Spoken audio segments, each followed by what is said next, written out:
Kalau di Ortodoks itu penentuan Paskah itu pakai penanggalan yang mana ya? Pakai dari Equinox atau dari 14 Nisan? Dari Equinox. Dari Equinox. Nah, ini kalau kita baca di Alkitab, ya, iya. Oke, lanjut. bisa bacain ayat. Oke, bisa bacain Keluaran 13 ayat 43, 13 ayat 4. Hari ini kamu keluar dalam bulan Abib. Betul. Abib tahu nggak apa? Enggak, saya nggak tahu. Nih ya, kamu keluar pada bulan Abib. Nah, Abib ini artinya adalah spring. Spring atau musim semi. Spring equinox. Ya, ada lagu kan? Winter, spring, summer, and fall. Jadi habis musim dingin, musim semi, ya. Ini kenapa ada satu kota di Israel namanya Abib, Tel Abib, yaitu kota musim semi, ya, Spring City. Nah, jadi dasar Paskah ini didasarkan pada musim semi, ya, atau equinox tadi. Ini sebabnya Paskahnya di gereja Ortodok yang menggunakan penanggalan Julian, itu semua Ortodok pakai penanggalan Julian ya. Meskipun ada yang pakai penanggalan Gregorian, tapi itu buat Natal doang. Kalau untuk Paskah tetap sama. Nah, penghitungan ini adalah pada saat nanti, hitungannya gini. Nanti di musim semi, ya, di musim Abib tadi, itu ada hari yang dia terangnya 12 jam, gelapnya juga 12 jam. Ini ada pembagian ini. Nah, inilah pas di hari Paskahnya itu pas seperti ini. Jadi kalau mau menentukan Paskahnya gereja Ortodok itu ngikutin bulan Abib tadi. Bulan Abib musim semi yang patokannya adalah equinox. Nanti di hari equinox itu ada dalam satu bulan, dia harinya itu cuma terbagi. Nah, yang ngitung itu salah satunya yang bisa mengetahui itu dari ilmu apa tuh namanya, Bang? Hisab. Ngeliat bintang itu? Ilmu hisab. Ya. Jadi sebenarnya ini mirip sama apa yang ditiru sama agamanya Bang Nasa ya.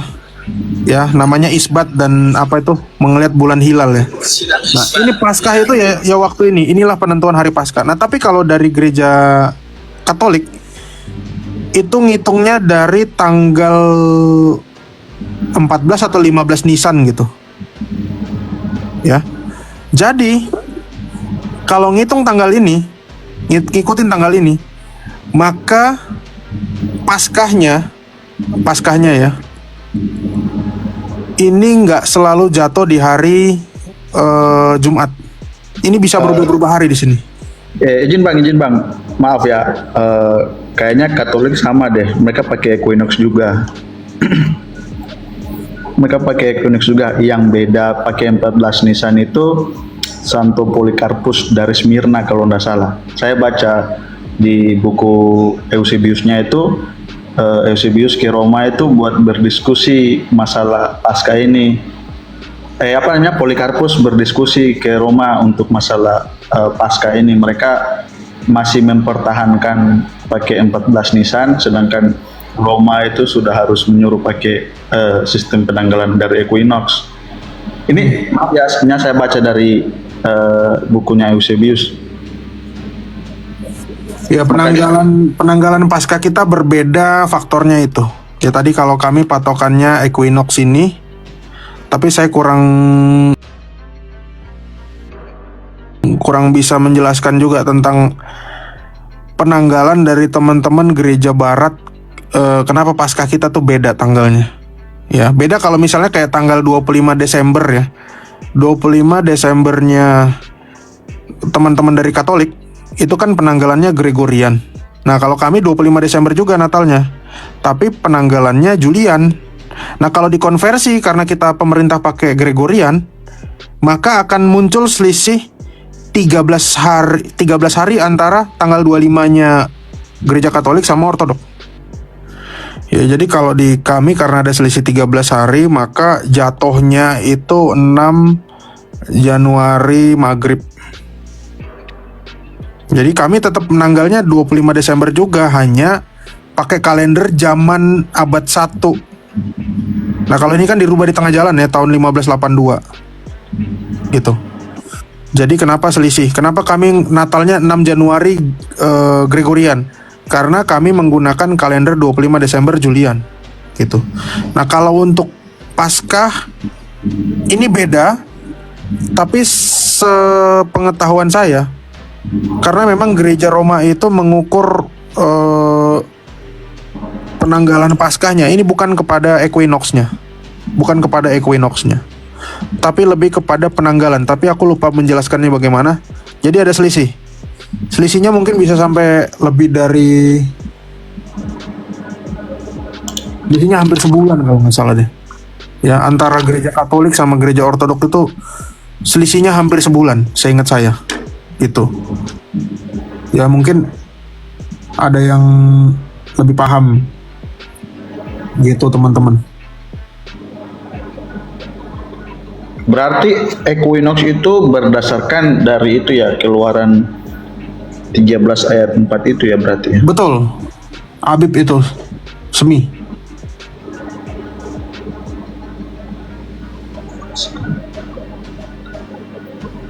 Ya. Equinox, hari equinox itu di mana matahari terletak di langit dan membuat siang dan malam yang sama. Gitu. Kalau misalnya kan equinox kan nggak serta merta harus. Kalau ortodoks harus hari Jumat juga ya? Nggak tentu juga ya? Pasti. Ntar. Karena equinox itu Paskahnya kami harus hari Jumat. Sabtunya Minggunya bangkit kan? Sama. Iya. Kalau pakai equinox tuh nggak tepat hari Jumat, dia bisa melenceng, kadang ini, kadang itu. Mungkin minggu pertama setelah equinox itu. Karena kita punya aku nggak ngerti juga cara ngitungnya ya. Coba nanti aku perlu pelajari.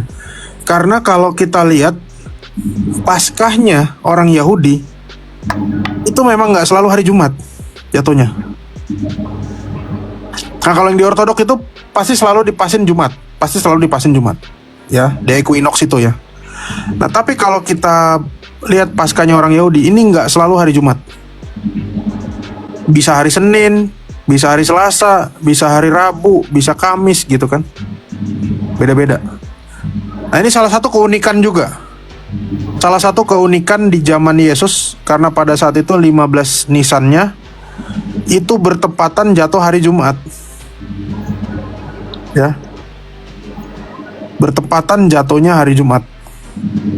Pada saat Yesus disalib ya. Kebayang ya teman-teman ya. Seandainya kita berpikir aja, berandai-andai. Seandainya waktu Yesus itu lahir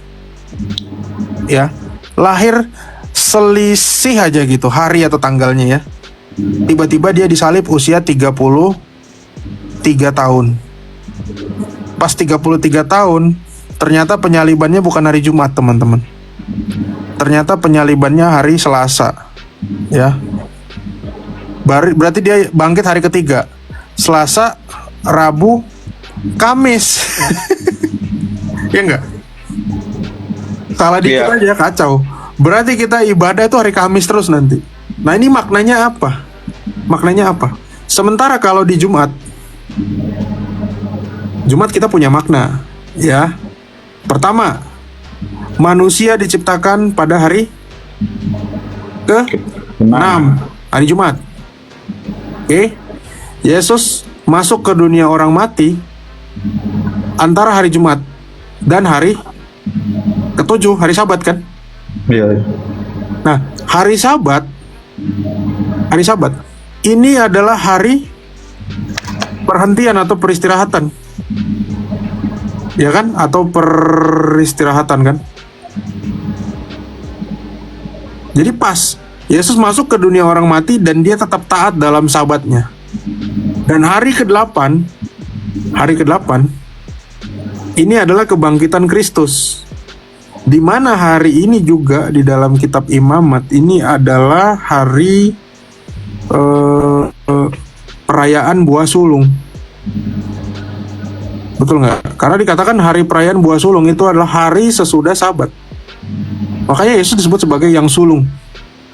Yang sulung dari segala yang diciptakan. Ya. Itu berbicara tentang kemanusiaannya. Ya. Jadi menggenapi hari ini. Dan angka 8 ini berisi tentang janji Tuhan. Dulu waktu Nuh diselamatin, berapa orang waktu Nuh? 8 orang kan? Ada Nuh, ada istrinya, ada Sem, Ham, Yafet, istrinya. 8 kan? Iya. 8. Terus janji Tuhan lagi kepada Abraham waktu sunat, hari ke-8. Kemudian dalam bahasa Syria kuno, ya bahasa Ibrani kuno, Syro-Phoenician, 8 ini adalah simbol dari kekekalan. Jadi ada maknanya di sini. Tidak ngasal-ngasalan. Bayangin tadi kalau misalnya Tuhan Yesus ya disalib Sabtu gitu, jatuh ini hari Sabtu, Rabu di dunia orang mati, Kamis bangkit. Ibadahnya kita Kamis, jadi setiap minggu hari Kamis. Terus kita tanya, Kamis ini menggenapi tentang apa? Nggak jelas kan?